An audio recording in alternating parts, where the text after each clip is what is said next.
जिस स्टेडियम का और पिच का घमंड ऑस्ट्रेलिया की टीम को सालों से था, उस घमंड को भारतीय टीम ने पहले टेस्ट मुकाबले में 4 दिनों में तोड़ दिया, चकनाचूर कर दिया है। पर्थ में उनके घर के अंदर में ऑस्ट्रेलिया के टेस्ट टीम की नाक कट चुकी है और भारतीय टीम के इस टेस्ट जीत में उन 3 सुपरस्टार्स ने ऐसी हालत कर दी कि ऑस्ट्रेलिया का घमंड तो चूर चूर हुआ ही है, उनकी सारी हेकड़ी निकल गई है। आखिरकार भारतीय टीम पर्थ टेस्ट मैच में पहली पारी में 150 पर आउट होने के बाद इस टेस्ट मैच को 4 दिनों में कैसे जीत पाई, यह करिश्मा कैसे हुआ और वो कौन से प्लेयर्स हैं जिनके दम पर टीम इंडिया ने इस टेस्ट मैच को ना सिर्फ जीता है बल्कि भारतीय टीम के लिए एक तरीके से भारतीय टीम की तरफ से वार्निंग भी जारी कर दी गई है ऑस्ट्रेलिया के लिए। वो कौन से 3 सुपरस्टार्स हैं जिन्होंने भारत को जीत दिलाई है, सब कुछ बताएंगे इस वीडियो में। वीडियो पूरा देखिएगा, पसंद है तो लाइक कीजिएगा, शेयर करिएगा दोस्तों में, और चैनल पर पहली बार आए हैं तो क्रिकरोच की फैमिली में सब्सक्राइब का बटन दबा करके अभी शामिल हो जाएगा। चलिए वीडियो को शुरू करते हैं। भारतीय टीम जब न्यूजीलैंड से 3 मैच की सीरीज हारी, सुपड़ा साफ हुआ, उसके बाद ऑस्ट्रेलिया के मीडिया में ऑस्ट्रेलिया के पूर्व क्रिकेटर्स, एक्सपर्ट्स सब ने भारत को बिल्कुल बाहर कर दिया था इस सीरीज में। एक भी मैच जीतने की वजह से एक भी मैच भारत को किसी ने लगभग नहीं दिया। सबने कहा कि 5-0 से भारत हारेगा, वहां जाकर के हालत खराब हो जाएगी, WTC पॉइंट्स टेबल में भारत कुछ नहीं कर पाएगा। तो ये सारे सवालों के जवाब भारत ने पर्थ टेस्ट मैच जीत करके दे दिया है। लगातार 5-0 की बात सुन सुन करके भारतीय प्लेयर्स ने अपने आप को तैयार कर लिया। टीम इंडिया को इस दौरे पर अंडरडॉग बना दिया गया, जैसे कि भारतीय टीम सिर्फ जा रही है अपीयरेंस करने के लिए टेस्ट सीरीज में। भारत तो जीत ही नहीं सकता है, जबकि ये बात ऑस्ट्रेलिया वाले भूल गए कि पिछले 10 सालों से उन्होंने बॉर्डर गावस्कर ट्रॉफी को दोनों हाथ से उठाया नहीं है।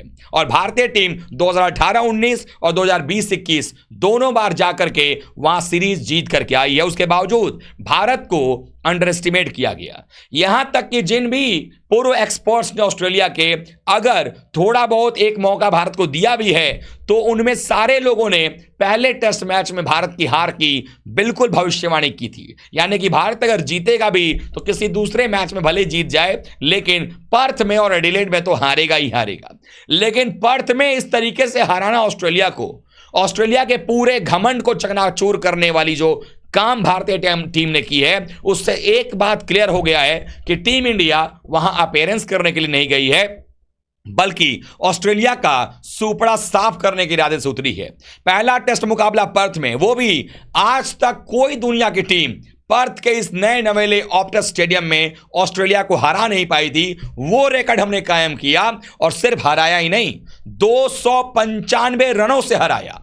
यानी 5 रन कम रह गए, नहीं तो 300 का आंकड़ा रहता। 295 रन से हमने ऑस्ट्रेलिया को हराया। और जिस तरीके से भारतीय टीम ने बल्लेबाजी की, गेंदबाजी की, फील्डिंग की, वो कमाल रही। भारतीय टीम का जो सिलेक्शन रहा वो भी काफी लाजवाब रहा। रोहित शर्मा के ना रहने के बाद, शुभमन गिल के चोटिल होने के बाद टीम के अंदर में पडिक्कल आते हैं, जुरेल आते हैं, दोनों की बल्लेबाजी फ्लॉप रहती है। लेकिन इसके बावजूद भारतीय टीम अगर सफल हो पाई है, उसके पीछे 3 खिलाड़ियों का सबसे बड़ा योगदान है, या यूं कह लें कि 4 प्लेयर्स का सबसे बड़ा योगदान है। कैसे रहा है वो आपको बताता हूं। आप सबको पता है कप्तान थे बुमराह। टॉस जीतकर पहले बैटिंग का फैसला, सबसे बड़ा फैसला और ब्रेव डिसीजन तो यही था कि ग्रीन टॉप विकेट पे आपने टॉस जीतकर बैटिंग ले लिया। लेकिन आंकड़े गवाही दे रहे थे कि जो टीम टॉस जीत के यहां बैटिंग करती है वो जीतती है, और वहीं हुआ भी है। भारत जब बैटिंग करने आया, एक के बाद एक करके विकेट गिरते चले गए। ऋषभ पंत के 37 रनों के आसपास की पारी को अगर देख लें और केएल राहुल के 26 की पारी को देख लें, उसके अलावा कोई बल्लेबाज भारत के लिए खेलता हुआ नजर नहीं आया।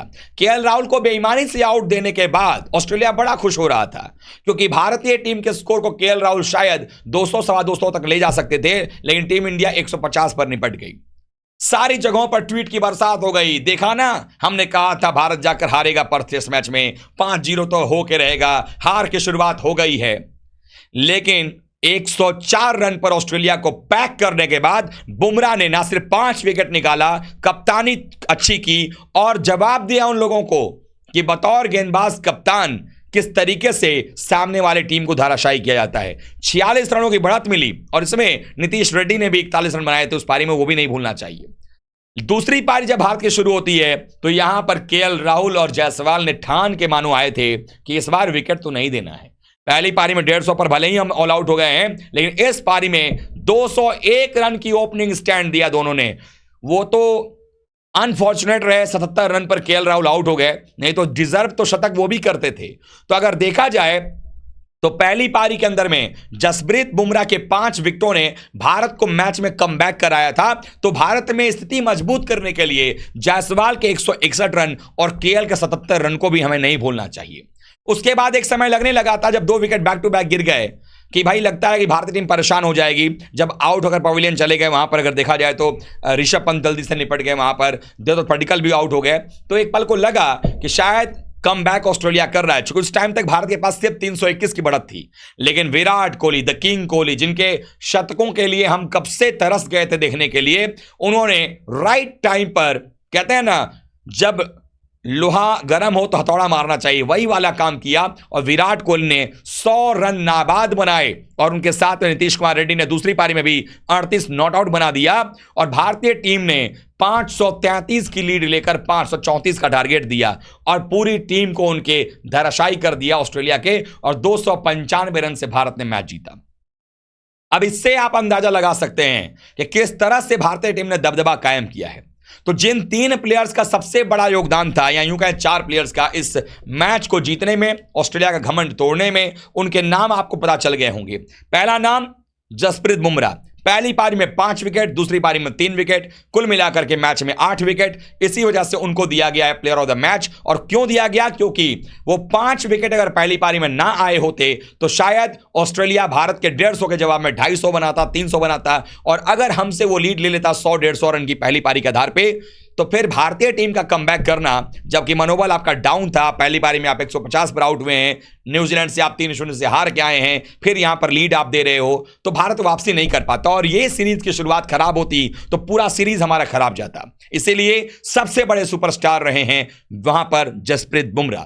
दूसरे नंबर पर जायसवाल ने जो ठान करके आए थे, पहली पारी में 0 पर आउट होने के बाद 161 रन बना करके उन्होंने साझेदारी निभाई केएल के साथ में 201 रनों की, और यह सुनिश्चित किया कि टीम इंडिया भी यहां से तो कम से कम पीछे मुड़कर नहीं देखेगी। दूसरे हो गए। तीसरे सुपरस्टार केएल राहुल और विराट कोहली, दोनों को एक साथ रख दीजिए आप, क्योंकि दोनों की जो पारी रही 77 और 100, ये बड़ा इंपॉर्टेंट रहा है भारत को 487 रनों तक पहुंचाने के लिए। तो ये वो 3 ऐसे ज्वाइंट सुपरस्टार्स की अगर बात करें, ये 3 या 4 प्लेयर ऐसे रहे हैं जिन्होंने भारतीय टीम को इस टेस्ट मैच में जीतने में मदद की है। पर्थ का जो घमंड है वो तोड़ करके मनोबल डाउन किया है और ऑस्ट्रेलिया का नाक काटा है भारतीय टीम ने, और अब आगे आने वाले मैचेस रोमांचक होने वाले हैं। वैसे भारत की ऑस्ट्रेलिया के खिलाफ लगातार ये तीसरी जीत है ऑस्ट्रेलिया के मैदानों पर। पिछले दौरे पर हमने मेलबॉर्न में हराया था, फिर सिडनी ड्रॉ करके हमने गाबा में हराया था, और इस दौरे पर पहले ही मैच में पर्थ में हराया है। यानी मेलबॉर्न का घमंड, गाबा का घमंड और अब पर्थ का घमंड, तीनों घमंड चकनाचूर। ऑस्ट्रेलिया की नाक कट चुकी है, वो हैरान है, परेशान है, और अगले मैच में भारतीय टीम जो है फिर से शान से मैदान पर उतरने वाली है। आपको ये जीत कैसी लगी? आपके नजर में कौन से रहे खिलाड़ी हीरो? कमेंट करके बताइएगा। वीडियो को लाइक करिएगा, शेयर कीजिएगा, और चैनल पर पहली बार आए हैं तो क्रिकेट रोस्ट की फैमिली में सब्सक्राइब बटन दबा करके आप भी शामिल हो जाएगा। मिलते हैं एक बार फिर से, तब तक के लिए आप सभी का बहुत बहुत धन्यवाद। थैंक यू सो मच दोस्तों।